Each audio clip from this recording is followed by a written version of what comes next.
avec Didier Piasky.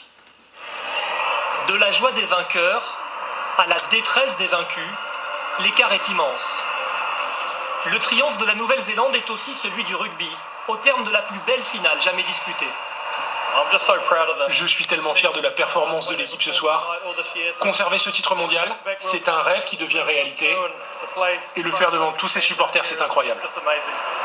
La première mi-temps est étouffante. La bataille féroce entre les défenses, comme pour tester les limites du corps humain. Puis un éclair, noir, vient illuminer la rencontre. Il fallait aux attaquants All Blacks un peu de temps pour se remettre des plaquages australiens.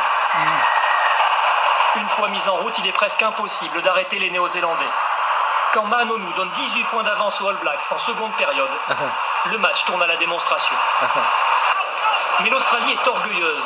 Elle possède une force collective rare et des joueurs de talent. David Pocock, le combattant, puis Kuridrani, ramène les Australiens à 4 points, à portée d'un impensable exploit.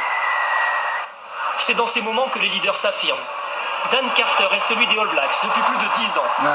Son drop réussi éteint les derniers espoirs de révolte australienne. Un ultime essai vient confirmer la suprématie des Néo-Zélandais. Cette équipe était présentée comme la plus grande de l'histoire, avec une deuxième Coupe du Monde en 4 ans. Elle prouve ce soir que c'était bien vrai.